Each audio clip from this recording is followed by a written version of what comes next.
Thank you. Thank you, Mr. Eric, for the insightful presentation. Tonight, we are grateful to have the support of our three keynote speakers who have had a big contribution to our event.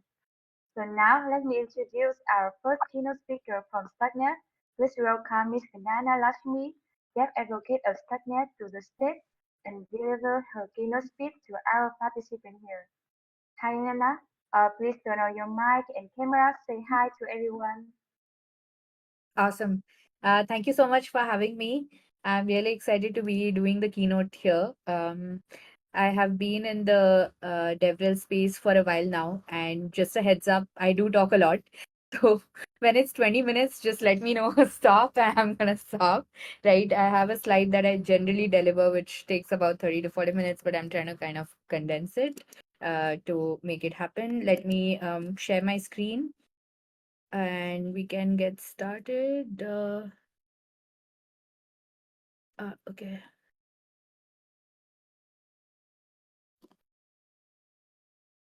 Oh, sorry, I'll have to quit and reopen Discord.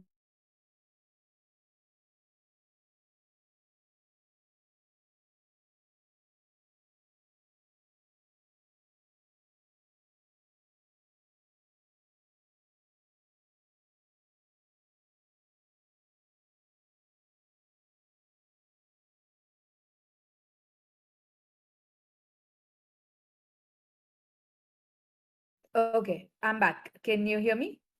All right, perfect. Um, yeah, let me just share my screen. I'm gonna see how screens. Okay, let's see. I'm just gonna share my entire screen and then switch to this. So, is everyone able to see my slides? And the title says Explore the World of Starknet. Yes. Yes, we can. Okay, perfect. All right. All right. Thank you so much, everyone, first off, for joining today. I know it's a weekend, and I'm really excited that a lot of you are interested in embarking on this journey to want to learn. Especially now that zero knowledge proofs are, and I was recently reading a lot of posts about this, that zero knowledge proofs are not just going to help scale the blockchain world, but it's also going to be that a type of emerging technology that can potentially change the way we interact over networks, right? We interact every day, we interact over network, right? We use our laptops, we browse on Google, we send messages to each other on WhatsApp or on Telegram, etc. So zero knowledge proofs, this whole mathematical concept and this whole concept of computational integrity can potentially change the way we actually network and we interact with each other, right? And Starknet is one of the components that is built using this idea of zero knowledge proofs. And I will talk a little bit about today. I'm here to talk a little bit about that. Quick introduction about myself. I'm Gyan Lakshmi, and everyone calls me Gyan. That's how you can see my name. I work with the Starknet Foundation as a Starknet developer advocate, and I also have my own community called the Phoenix Guild. I'm one of the co-founders of that, which focuses on education and mentorship in the Web3 space. I've been in Web3 for about 7 years. I'm completely on the technical side of things. I've worked with multiple different types of protocols, you name it, and I've done it. And I've been in the software space for about 11 years now. I'm born and I live in India. I can speak a plethora of different languages, and you can find me on Twitter here. So just a quick, this slide, I want to talk about this because there is generally a lot of confusion about the different names and the different companies that exist. So Starkware is the private entity, is the company that was started by one of the co-founders of Starkware, which is the company that you see here, is actually the author of a paper on Starks, which is scalable transparent arguments of knowledge. And This is the paper that sort of gave birth to this company, Starkware. StarkX is a private solution, or is a is a sort of is a scalable solution, but it's more so for individual organizations or enterprises, sort of an enterprise solution that uses Stark proofs to generate proof of computational integrity. The last thing that you see on the slide in the below one, which is Starknet Foundation, was just recently established, which will help people learn about Starknet, develop on Starknet, and in general help the ecosystem grow. And the what we are here to focus on today is Starknet. Starknet is the L2 rollup, the layer 2 rollup, permissionless rollup that is built on Stark proofs, right? That technology. Starknet Foundation is where I work, which is a non-profit organization. Starkware is the company. StarkX is the L2 Validium, which is permissioned. And Starknet is the permissionless L2 that you can develop on. So let's talk a little bit about Starknet and explore it today, right? Today we'll look at two things. Why Starknet? But before understanding why Starknet, we need to understand why Cairo, which is the programming language that is used to write smart contracts on Starknet. So why Cairo? Let's think about this as a problem that you're facing, right? Put yourself in the shoes of a scientist, a space scientist, right? And you have a space exploration problem. And you need to send basically, a missile, right? You need to launch a missile. Now, for this particular problem, you have different questions in front of you. That in this mission, how do you save fuel? What is the best launch window? What is the best trajectory? You have to calculate all of this using mathematics, right? So how do you do this? As engineers, you will hire a team of engineers. You will ask them to create some algorithms, right? And they may create an algorithm in a general purpose programming language like Rust or C++, whatever it is, right? Now, if you are familiar with Rust, you may know that this crab symbol represents, the Rust debugger. It's a very cute symbol. But what happens in this process, right? And let's say that you need to run this algorithm. This algorithm is very huge. It is very computationally expensive and it is very computationally intensive, right? In your country, for example, you don't have a supercomputer that can run this algorithm. So what do you need to do? You may need to rent out the computer with a rival country, right? Another country, you may want to rent out their supercomputer to run this algorithm. So in a typical scenario, what happens? You give this piece of code, which is your let's say your algorithm, right? You send this piece of algorithm and you want this supercomputer to execute that, right? Now, what happens? You send this piece of code to the supercomputer to execute, and it returns to you a result, right? Every program that you run in a normal programming language, it gives you a result, right? Let's say a simple hello world program. What do you want to do? You want to print hello world. So the result is hello world on screen, right? Now, if this supercomputer gives you a wrong result, then how do you know if whether the supercomputer actually malfunctioned and it didn't work correctly, or because it's a rival country, somebody tried to sabotage your algorithm? Because this is a very mission critical operation, right? A space exploration problem. It is extremely mission critical. So what if somebody tried to sabotage, right? You don't know because you can't judge what happened because you just get a result. Now, if you use a programming language like Cairo, which is a provable programming language, you write your program in Cairo and you send this program to be executed on this supercomputer of the rival country. Now, this supercomputer, when it obviously should have the capability to execute this program, let's say it does, it will not only send you a result, but it also gives you a proof that the algorithm you gave me was executed in the exact order that it is supposed to be executed, right?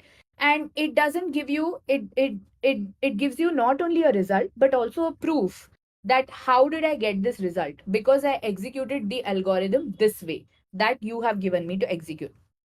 Now what happens is you can decide by verification whether this particular algorithm was actually executed correctly or not.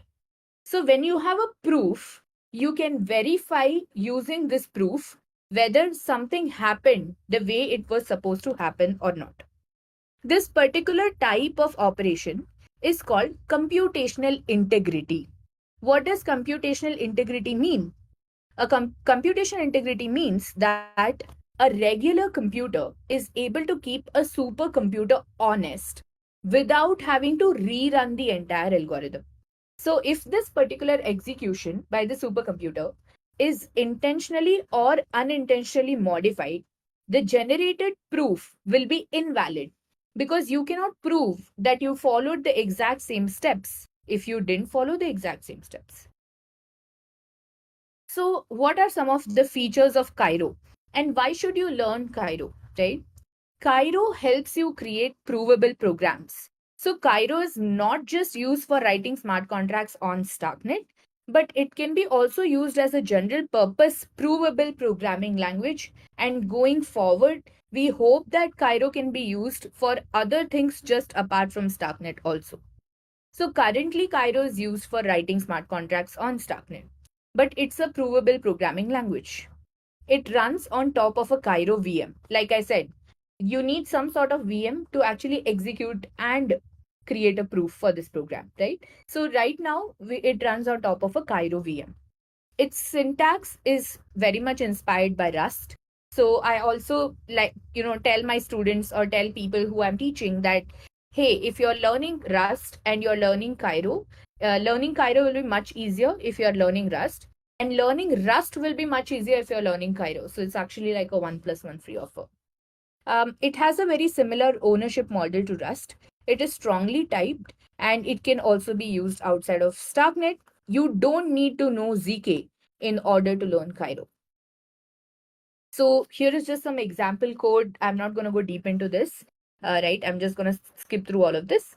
And why Cairo? Because it helps you create provable programs. It helps you generate a proof of computational integrity. And you can verify whether a particular set of computation ran correctly or not without re-execution and without wasting more time. It's a powerful and flexible language. It prevents cheating and malfunction, and it keeps a supercomputer honest, which is what computational integrity is all about. So, why Starknet? Why should you learn about Starknet, right? I already hopefully made a compelling case to learn about Cairo, but Starknet is the layer 2. So, why should you learn about that? What does it provide? Like, what does it offer? So, if many of you have already been in the Ethereum ecosystem, you know that Ethereum as the layer 1 in itself has a scaling problem. So, what is the scaling problem, right? In Ethereum, when you produce a new block, there is a state change that is happening inside, right? For example, you are changing some sort of variable or you are transferring Ether from one account to another. All of these operations are nothing but state changes, right? That means the value of something changes in the system. And that's what is reflected on chain, right? So, for example, here, let's say that there is a state change and the new state is 42. And how do you check whether the state change is correct or not? There are a lot of validators in the ecosystem that rerun the entire execution. So if you see, this square represents the amount of, say, for example, time that it takes to run the execution.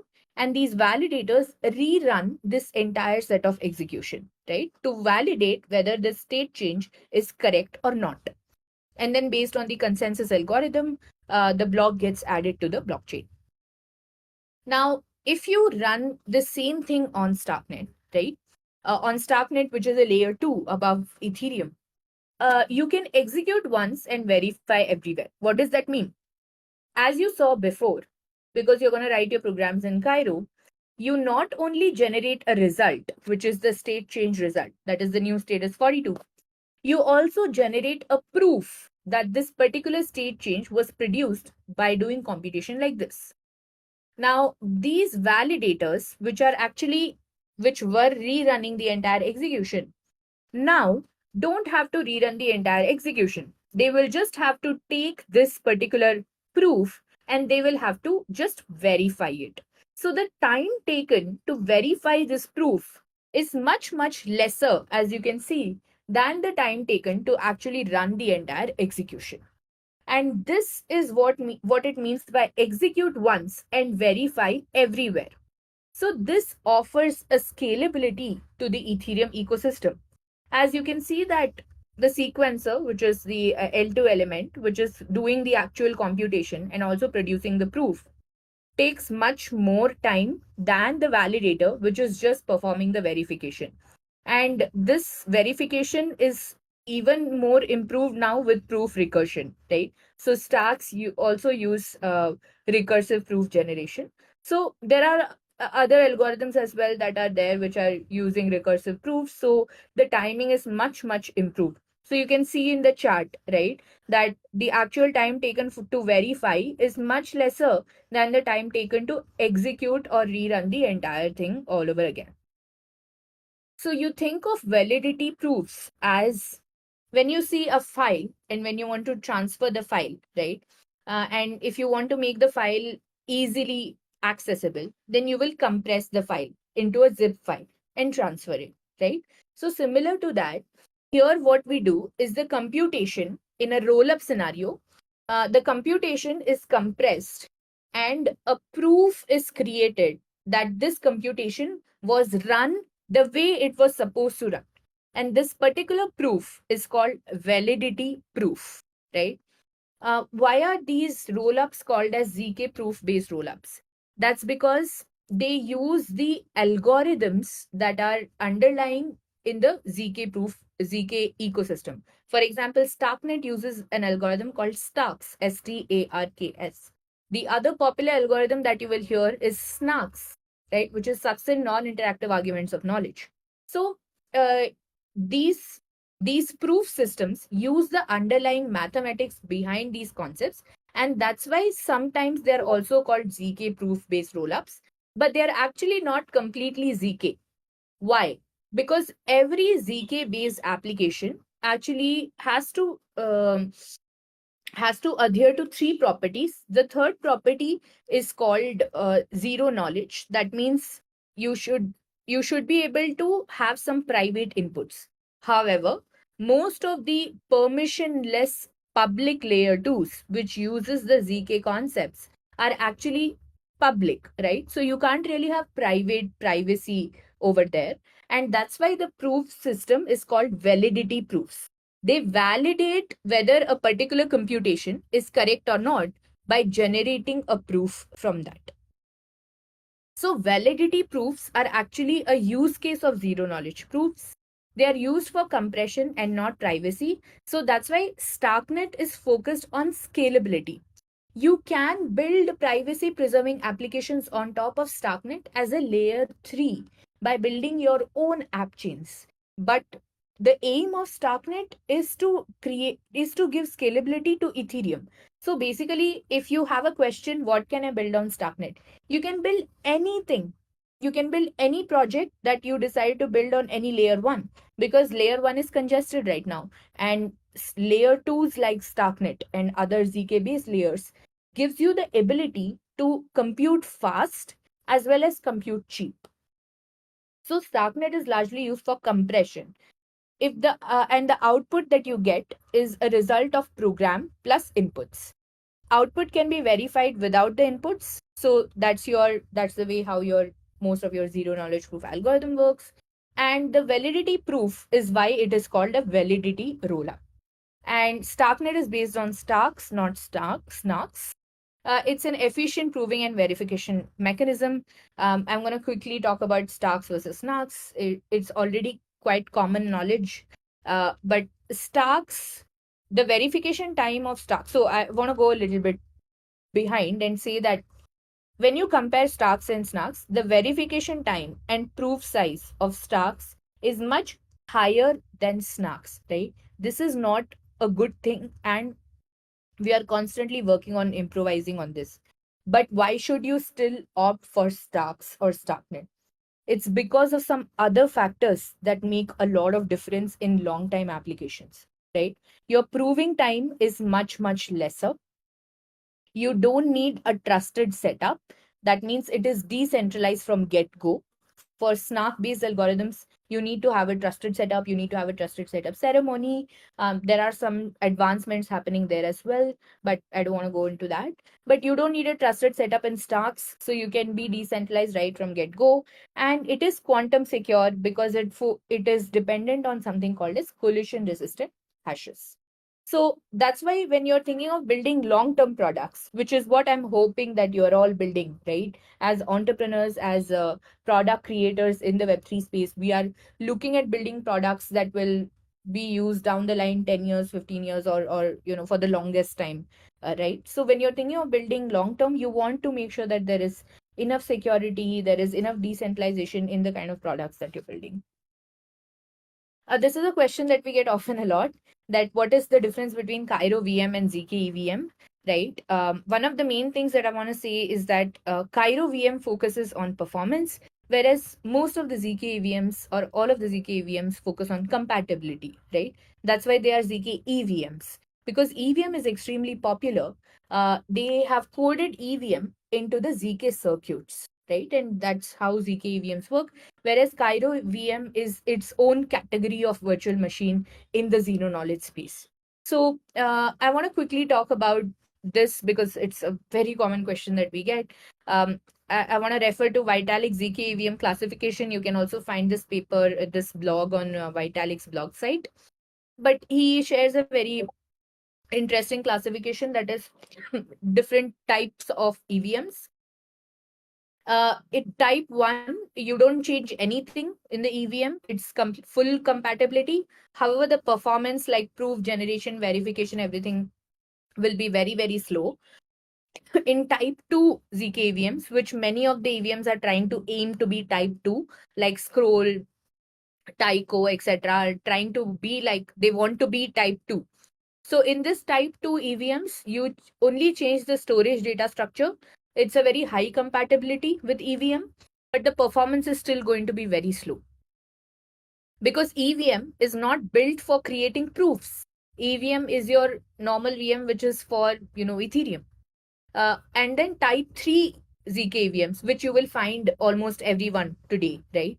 Kakarot, which is a project, ZK EVM project built on Starknet, ZK Sync, Scroll, Polygon ZK EVM. Many of these are type 3 or type 2.5, somewhere between, wherein you make some small changes to EVM, there's partial compatibility, and the performance is fairly fast.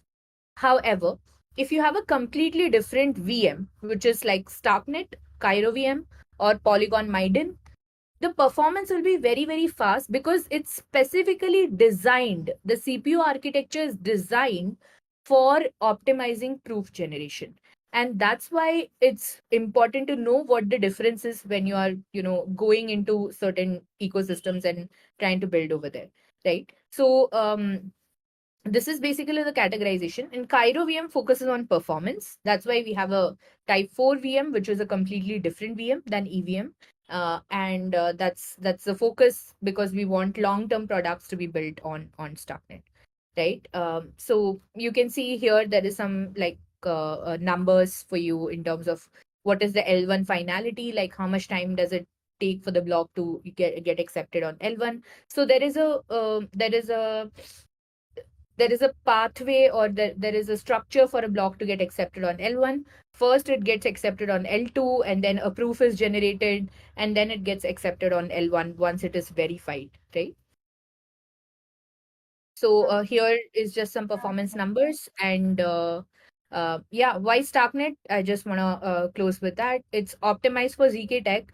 You get higher computing power with lower gas fees. It's secured by Starks and layer 1 security, which is very, very important for all the layer 2s. That is Ethereum security itself.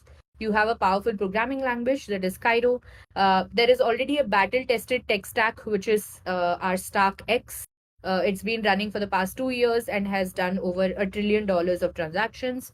And you take a fairly lesser time as compared to other ZKVMs right now to withdraw the assets to L1, and there is no trusted set. All right. That was just about, Thanks, I think. Ivana, for the beautiful Thank you. slide, a nice presentation.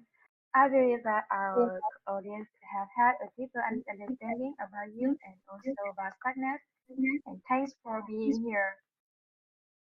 Of course. Yeah. Thank you so much for having me. And if you have any questions, feel free to drop me a message on Twitter. I'm at, I'll just put, I think, in the general chat, I'll put my Twitter handle as well. And yeah, or Telegram, wherever. And if you're interested in learning anything on StackNet, I'm happy to share resources. We are going to be hosting a bunch of events in during Dev Connect Istanbul as well. And then after that in India, during ETH India. So if you're around, then definitely would love to invite you. Come down, speak to us, and yeah, happy to help in any way possible. Yeah, thank you for your passion. And our second keynote speaker is from ZKM, and ZKM you are known in ZK community. We are proud to have you as our keynote speaker. And now please welcome Mr. Pavel, Developer Relation Lead at ZKM. It's my pleasure today to meet you, and please turn on your mic and camera. We're all ready to hear you. Hi, Pavel. Okay, are you ready to have some sharing here?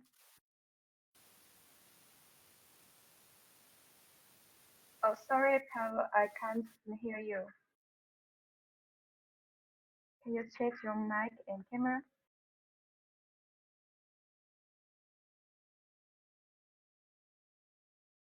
How about now? Is this okay? Yeah, that's okay. I can hear you now. Okay, you can start. Okay, Yeah, your slide now. perfect. I just switched to push to talk, so that should help with that.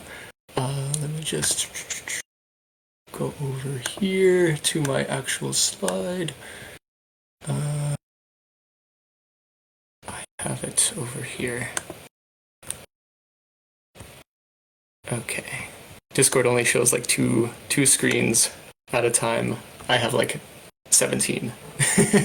I shouldn't, but that's the way of life. Do you see my screen currently? I hopefully let me know if it's dark. Okay, it's dark. All right, how about now? Okay, I think you should see my screen. Okay, perfect. I will start presenting.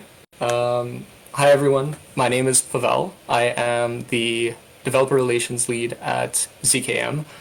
My previous experience, I joined the space in 2017 as more so of an educator.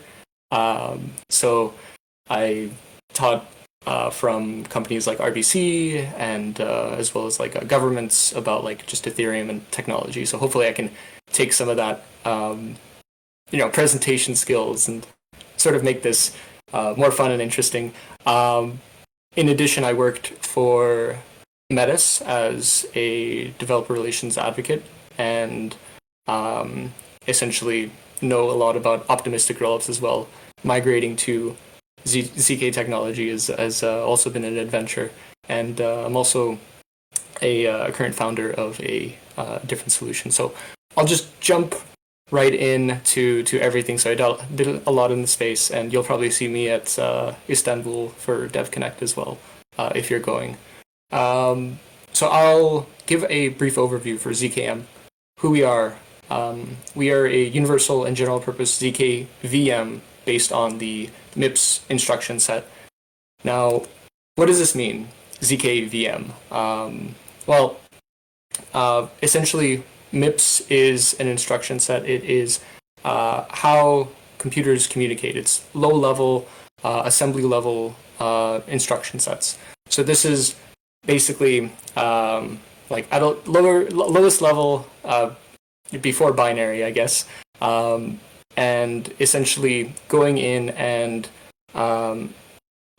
computers communicating. So what we are attempting to do is going in and taking the computation from these the MIPS instruction set or applications that use the MIPS instruction set, and then use the computation from this and generate proofs that are able to prove that computation did happen. And fun fact, MIPS is a old language, or sorry, old instruction set created in 1985, and open sourced very recently, I think 2018. It's a simpler instruction set, and so that's one of the motivations for utilizing this over alternatives. So what we're doing essentially is taking some of the language or some of the operations that occur and generating proofs, submitting those proofs to Ethereum L1, and where it can be provably verified by a number of people. And this can essentially work for any type of computation. So this is where the power comes in, like why this complexity, why specifically this. So it all comes down to being able to run any form of computation on any device that uses the MIPS instruction set. So the whole entire vision, how does this translate into what does this look like? Well, we want to, as a core, turn Ethereum into a global settlement layer. So taking essentially blockchains themselves, layer 2s, and then combining that with general computation for verifiability, and then all the way from like dexes to like applications itself, and on-chain applications, off-chain applications, so anything in between. So we want to make it more so of a general purpose accessible way to verify any form of computation. And I will go through some of the use cases that we're currently working on and currently developing, what you should stay tuned into. So to emphasize like what the overall landscape of all of this developments are. So we want to attract the miner community to essentially create the proofs using the ZK VM, and then essentially from these attracting other developers to come in and build on top of like applications that utilize this. So for example, we can do things that operates cross-chain transactions from different L1s. So that's something that we're looking into and working on. We can do things that involve swaps from different protocols verified from like different chains as well. So that's sort of like the bridging, but also like additional computation, additional complexity within there. We're also looking at verifiable computation for essentially you take a piece of computation and just like running essentially that computation across different IoT devices. So splitting up into like clusters of computers, verifying different types of complex operations, breaking them down into like simple things, so that you don't run it on like a dinky MacBook at like 8 gigabytes of RAM.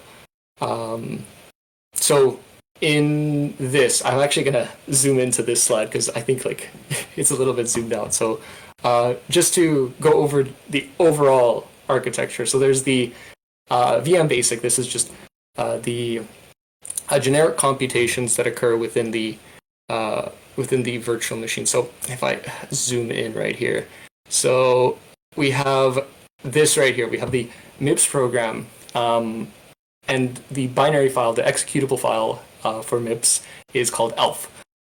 We take that file and then we run it through the VM, which then is able to produce results from that execution, so that the execution trace.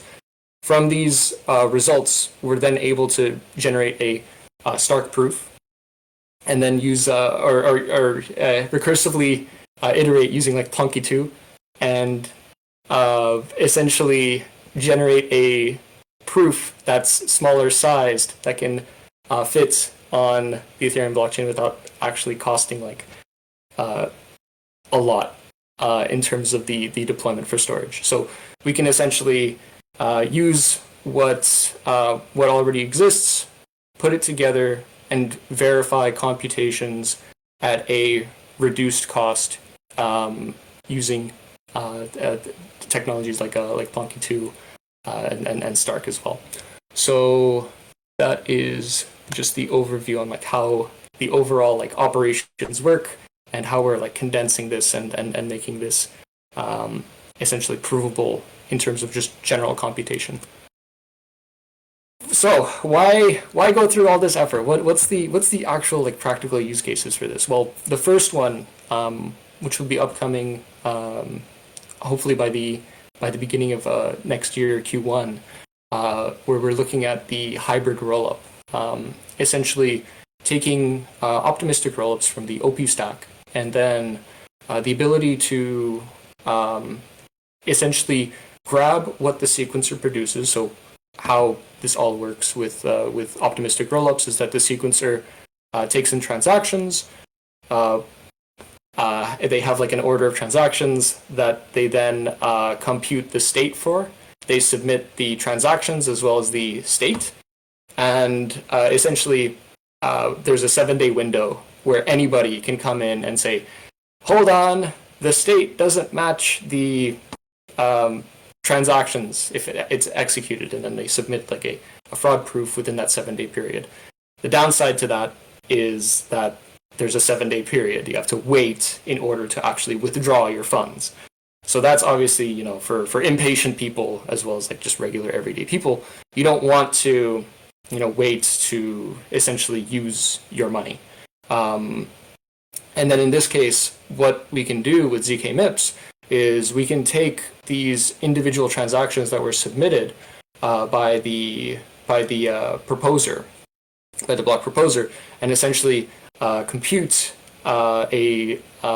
essentially ZK proof from all of this, and then we're able to essentially use the MIPS instruction set to compute the proof, send that proof over, and then the prover goes in and says, hey, well, hold on, wait, it doesn't match the results, or it doesn't match the output, so I'm actually going to submit a fraud proof and then like earn the money from there. That's the optimistic part. But let's say it does pass that verification stage, then we submit it to L1, to the smart contract, and then you know, if everything works out, then what we can do is essentially have more so of an instant finality, or like a way to instantaneously withdraw the funds, or like semi-instantaneously. You might have to wait like a few minutes and something like that. But essentially what we can support is the ability to leverage other existing L2s, like the optimistic rollups, and then be able to withdraw from this. And then what we can also do is that supplementing or adding on to the security of L optimistic based L2s is that they have this 7-day withdrawal period. Why do they have 7 days? Well, because that's some amount of time that's like deemed to be the most secure, while also providing like some amount of time to like actively get your money out. Since you can get your money out at any time using the ZK proofs, we can actually have proving periods that are much longer than the 7-day withdrawal period. So in this case, there could be more opportunities to catch fraudulent transactions, or if someone like purchases enough processing power, not processing power, no, it's or like has enough stakers to like not include blocks within Ethereum, and then like manages to like block out withdrawals for like a week, even though that's probably going to cost like a lot. But you can essentially extend the security past the 7-day window, and then just have it for an indefinite period of time, or like a longer period of time. Obviously, you do want it to resolve at some point. And again, no additional complexity. So this is all can be resolved without like you needing to change like your applications to fit all of this in. Just the L2 needs to just adapt parts of their code base to this. Another use case for this, what else are we building? We want to essentially connect like the off-chain transactions together. Oh, I don't know if my screen disappeared, but essentially, or not off-chain transactions, the all other L1 transactions together. So we can connect different blockchains, separate blockchains that operate on different VM languages. So in this case, you have Solana, you have the SVM, and then you have the Avalanche, you have AVM. And so you can essentially perform cross-chain transactions verifiably and have Ethereum be the settlement layer between all of them. So it's kind of like an L2 between blockchains. And so this is also like another like powerful part of the ZKVM implementation.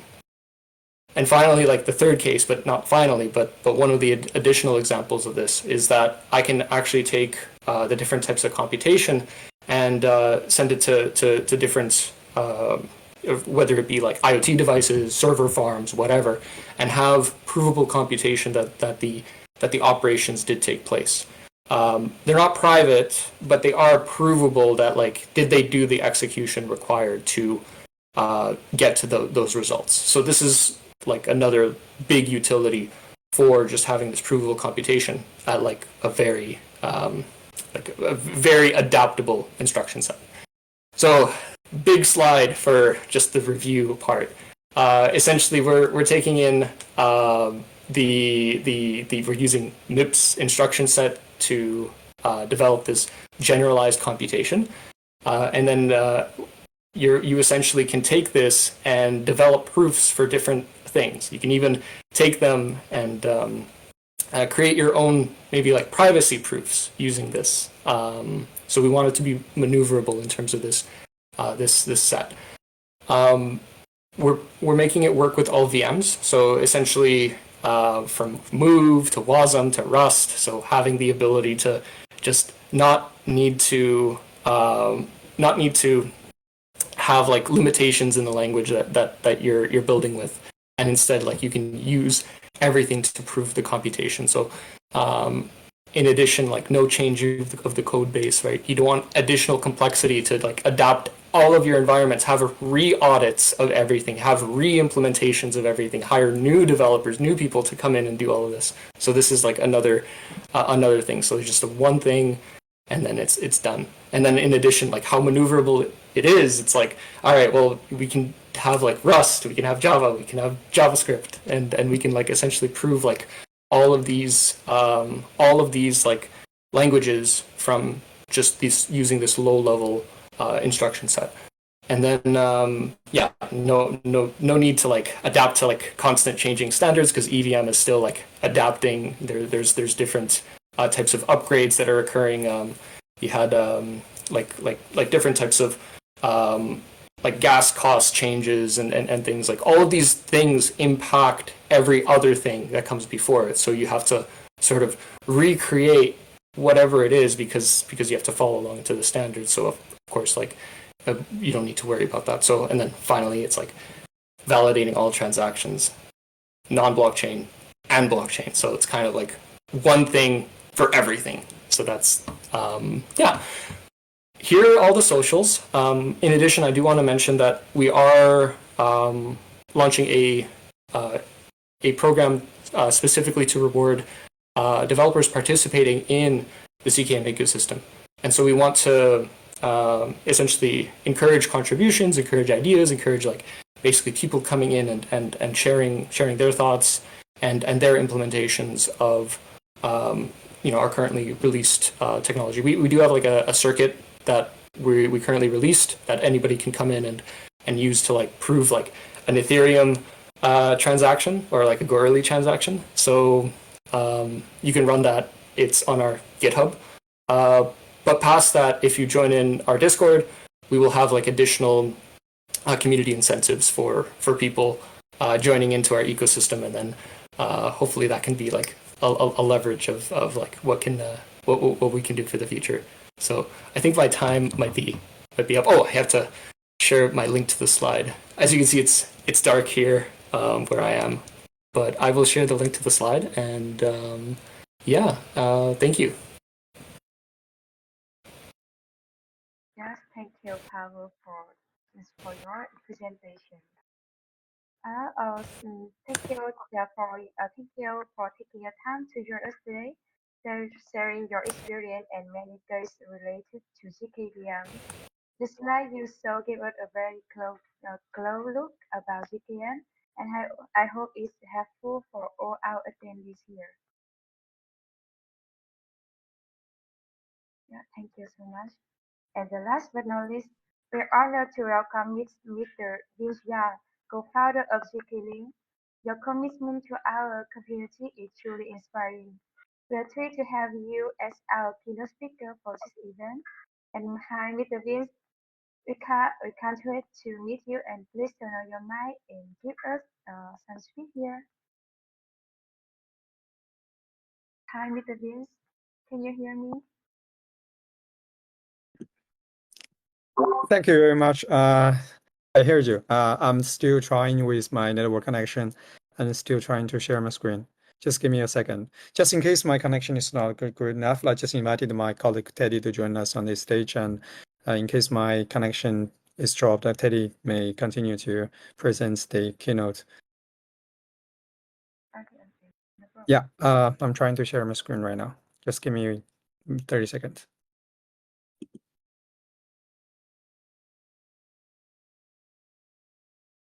Okay, we can wait Mr. Vince for a few minutes.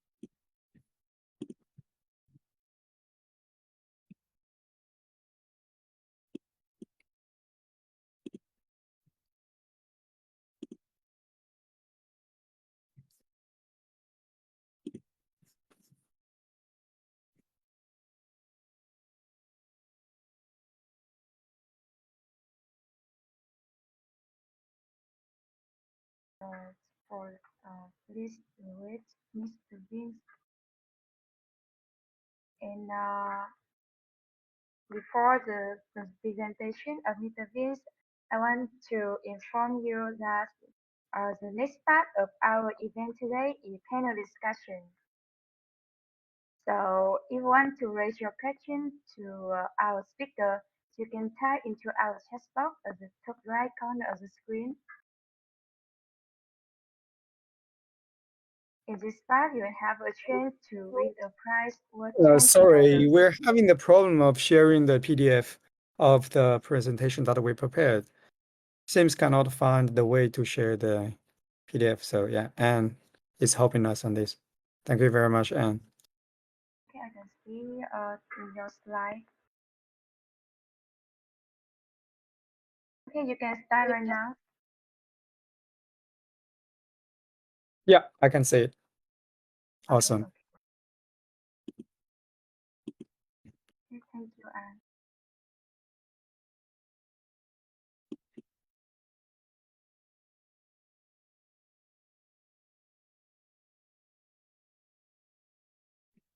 Hi, everyone. My pleasure to be here today, and thank you for the invitation from Web3 Space. It's my pleasure today to present you our new platform, ZK-Link Nexus, the first ZKB-based multi-route layer 3 solution.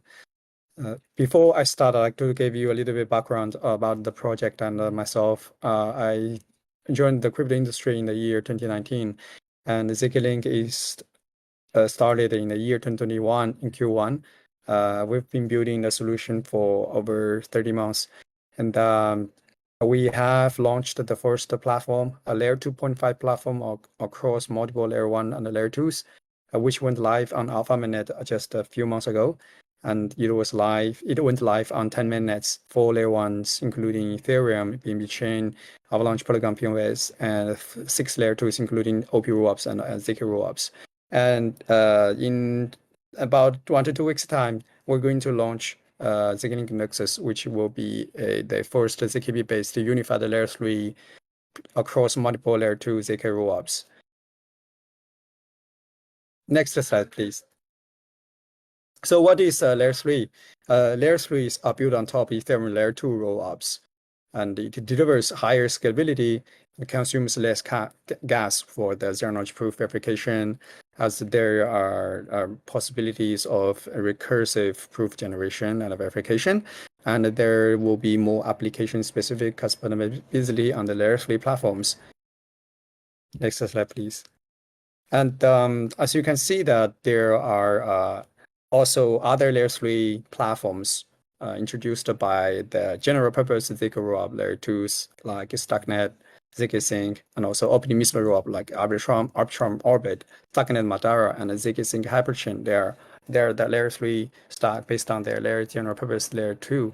And all these single rollup layer 3s are for the applications that needs a dedicated execution environment for their own application and full sovereignty over all the resources. And what is the difference between ZK-Link Nexus compared with the other layer 3 platforms? First point is it is a unified layer 3 across multiple layer 2s. So it comes with aggregated assets and liquidity. And these aggregated assets from different layer 2 ecosystems will unlocks the possibility for new trading pairs as we're trading focused. So it provides traders with more trading opportunities and unlocks possibility to compose the different types of tokens. And this also comes with unprecedented flexibility in terms of the deployment of the application, as we take the application-specific approach. So the application builders that use our infra solution will just need to use very high-level APIs instead of having to learn different programming language across different layer 2 platforms. For example, Solidity, ZK EVMs, they focus on Solidity, and then to StackNet, they have their own virtual machine and their own programming language, Carol. Probably there will be new ZK VMs and coming up with new programming language. The developers using ZK Infra will be able to deploy get access onto these different layer 2 ecosystems just to using ZK API without having to learn and do the heavy engineering lifting programming with different languages. As we are we're providing sorry, I see the screen sharing just ended. Is it just me or? Yeah. So we can fix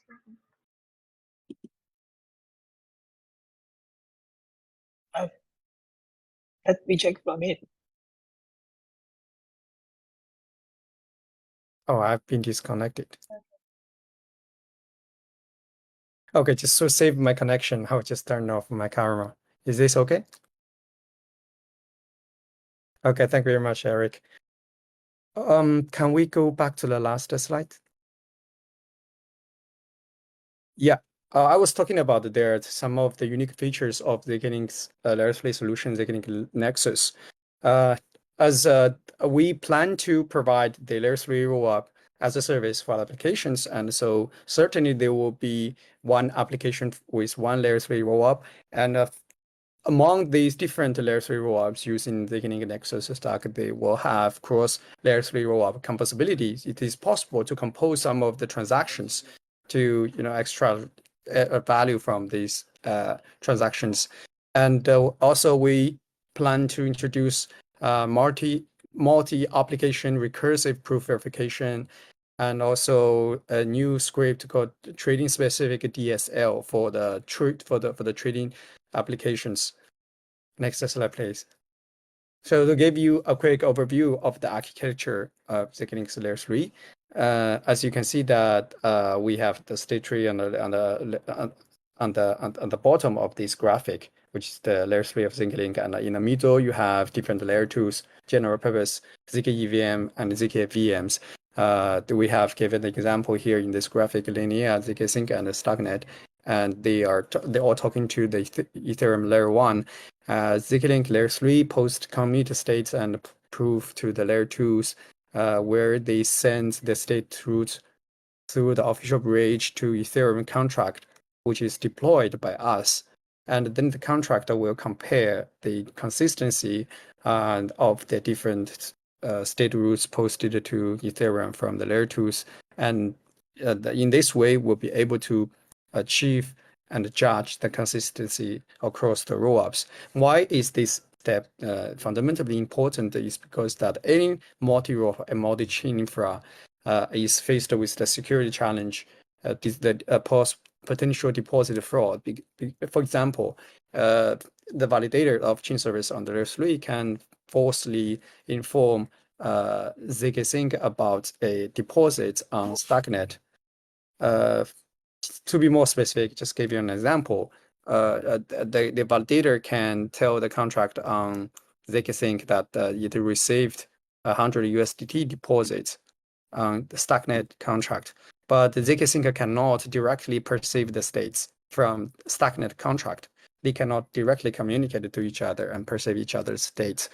So you need a way to check the consistency of the deposits. And as we have a unified state tree on layer 3, the state proof can reflect the deposit information from all these ChainSnitz tokens.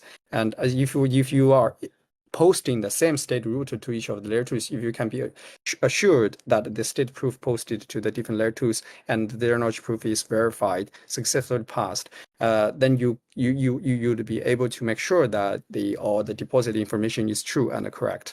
And this is done indirectly through the smart contract deployed on Ethereum. So Ethereum contract will receive the state roots from different layer 2s posted by layer 3, and then they tells the layer 2 contract whether it's consistent or not. In this way, this is the solution of our solution to solve the potential problem, a risk or challenge of deposit fraud. Yeah, and in this way, the Keynote Nexus can strictly inherit the security characteristics from Ethereum, as the zk rollup layer 2s, they inherit the securities via zero-knowledge proof from Ethereum. This is the graphic or system of the zk-link's protocol. There are some key components we will highlight. Here, you can see that just as any other zk rollup protocols, we have our off-chain service, the sender, the watcher, the server call have executor, approver, and we have also the broker service, which is uniquely designed for the trading applications to facilitate faster withdrawal. And you have also the public-private RPC service, RPC nodes, to access to the different layer 1, layer 2s, and also there is the Explore data analysis service as well, and some developer tooling that we specifically designed to facilitate the engineering work of the application builders, such as the social logging, zk Oracle, liquidity rebalancing tool. Okay, yeah. And on top of the Keynote protocol, you see that on the very top are the applications. And there, the 4 key functions that I just mentioned a little bit about the API toolkits that we want to provide to the developers, the application builders, to simplify their dev work. The first one, zk social login, it will come as independent native login service for applications with minimized trust assumptions. We have considered either to directly integrate a third-party service provider with account abstraction, such as Web3 auth or MPC wallets, like Particle Network or some other AA solution providers such as Account Labs. And we have identified the problem that at the current stage, none of these service providers have decentralized their underlying security, how they protect, how they store the user's private key, the shards of the private keys are still at a very early stage, not mature. So if we employ their service, we integrate with their service, we still have to face the risk that the user's private can be hacked from their centralized service. And also there's another part of the security assumption when you implement social account login, which is the social account itself. For example, you can authorize the login and enable the social recovery feature with a Gmail service. The Gmail service is already a security assumption there, because we believe that the Gmail will not be hacked, or the Google will not be evil, right? And there, if we directly integrate a third-party service on the social accounts login and recovery, we would have to trust these service providers, the ones that I just mentioned. None of the industry solution providers are good enough that we can say that it's fully decentralized and have the level of security that we're comfortable with. So after internal discussion, we decided to develop an independent and native social login service to mitigate the risk there associated with the storage of private keys and the shards of users' private keys. And the second key function is the ZK Oracle Hub. It is a private hub of chain mainly to lower the cost of on-chain price feeds, signature verification, price feeds are for our use cases such as perpetual constant trading on order books. They are pretty high frequency. So if we do a verification or verify the signature of the price feeds each time at each feed, that will be very expensive. So to lower this cost, we can aggregate the price feeds off chain and compute and generate a proof and verify this proof, verify the signature with a proof and send it on chain, and then the on-chain smart contract verify the signature address of that proof. And in this way, we can significantly bring down the cost of the price feeds. And also, as it's Oracle Hub, you can get price from different resources. You get from several different price providers, Oracle service providers. In this way, we can actually provide enhanced programmable price filtering features. Price filtering features will be in some cases will be helpful and useful for the application builders to enable to build product features that can protect the traders for perpetual contracts for these long tail tokens with high fluctuations of the prices. You may want to protect your traders at some under some kind of market conditions, and they are able to program and design the features for that with the price filtering features. And also, we provide adaptive liquidity rebalancing tool for the multi-chain tokens that exist on different layer twos. For example, Ethereum from different layer twos and stable coins, they move from these different layer twos. We have seen this on Alpha Minute that a lot of users are moving from one direction to another at the same time, and then you would have the liquidity problem when the users want to do withdrawal. So you would need some rebalancing tool to redirect the funds and the liquidities to allow users to make the withdrawal there. So we developed this tool for our application builders to allow them to enable this feature fast and easy.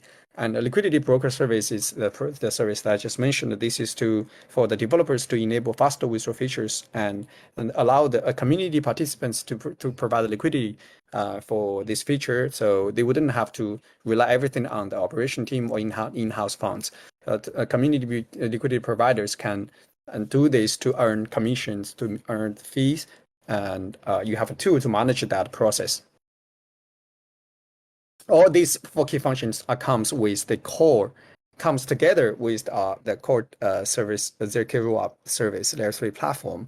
None of the general purpose ZK Rollups have done these types of specific optimization and design, tooling design for to solve the real problems and meet the demands of trading applications. And also, the layer 3 solution and the layer 2.5 as well are modular architectures. They are modular, so allows fast and flexible integration. Developers can choose data availability solution as they want. They can store the post DA to layer 1 Ethereum or other layer 1s or layer 2s, one of the layer 2s that's connected, or they can post the DA to modular DA chains like Celestia with Blockstream. We are a smart contract web, so you can also post the DA there, or Eigen DA who reuse the staking nodes of the Ethereum. All these the options are open to developers depending on their real needs, and also the developers can choose the network solutions.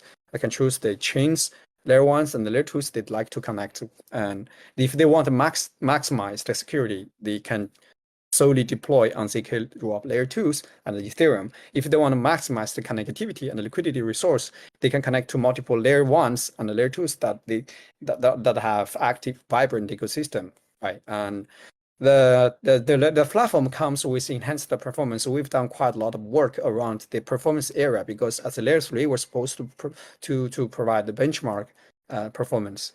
It has to be better than layer 2s, and it has to stand out among the layer 3s compared with other single rollup layer 3s as well. We've adopted Poseidon hash in our new design compared with the secure hash that we used before.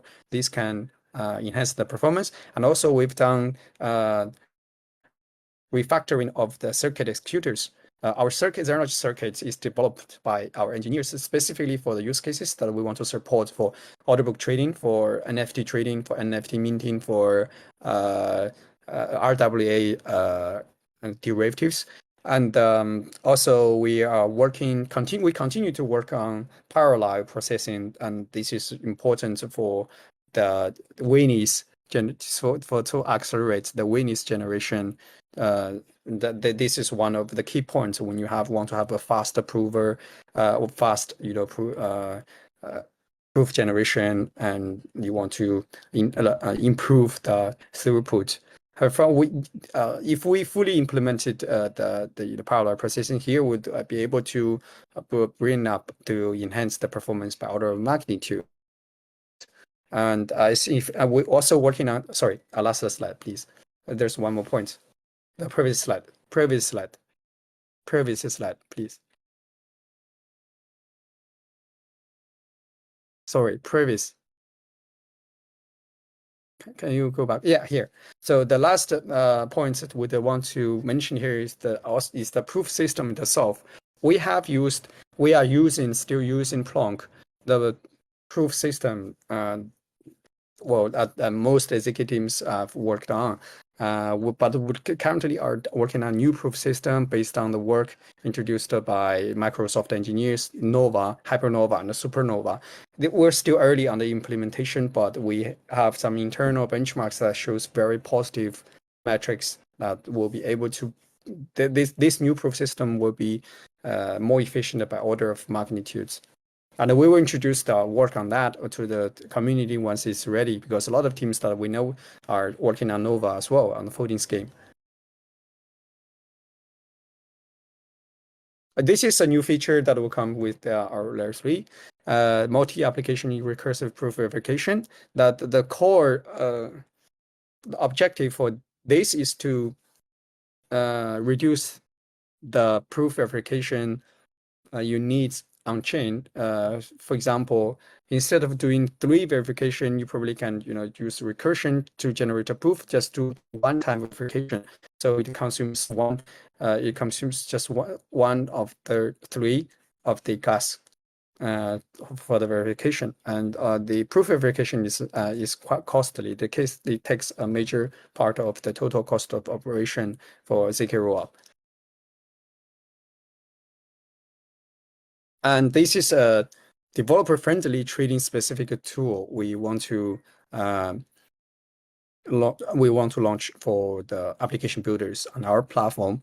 A DSL is types of script that can be used to program and develop product features.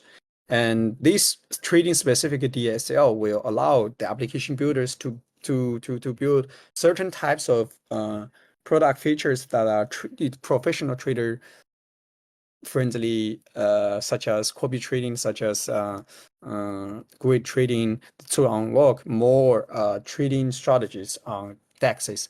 A lot of features on CEXs are not really available nowadays on DEXs, but with this DSL, we think that we can really match the product features, more feature-rich products, and match the user experience of centralized platforms. And this will save the devs a lot of time too with this DSL. So we wouldn't have to develop each of these small features on the circuit level, and instead, the developers can use this DSL to build some features.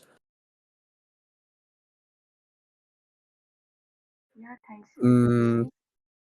Yeah, I will quickly wrap up here. So some of the benefits of the Layer 3 platform of ZK-Link are, as I mentioned, aggregated assets from different layer 2s. So it enables developers to list and trade, to allow users to trade multi-chain tokens in one interface for fungible token and non-fungible tokens at the same time. And also, it allows users to manage their multi-chain, multi-rollup token portfolio in just using one wallet, in one account. In a unified interface, this will simplify the user experience. And also, very important feature of ZK-Link solution is it comes with aggregated and unified liquidity. What does it mean? So you have stables, you have Ethereum, or other LSD5 assets or algo stables, or probably some projects will have multi tokens, multi-rollup tokens. You have these tokens that can be just directly merged into one on the unified layer 3 on the unified layer 3. So it's aggregated and unified liquidity. This is a very important feature for the application because they essentially allows the traders to trade at a better liquidity and a better price, and also for some perp trading products, they can allow users to trade at the best of the capital efficiency. Yeah. Just to quickly sum up, well, ZK-Link is building the first cross-rollup layer 3, where we aim to unite to Ethereum layer 2 ecosystem to onboard an experience of traders on chain with aggregated assets and aggregated liquidities. Yeah, if you are interested in learning more, you can go to our website. Our documentation will give you more detail on the designs and the specific features. And yeah, if you have some questions, you're also welcome to contact us through our Discord channel or our Twitter. Yeah, we're happy to discuss ways that how we can support you, and happy to collaborate with you guys. Yeah, this is you have the QR code here, and yeah, that's all for today. Thank you.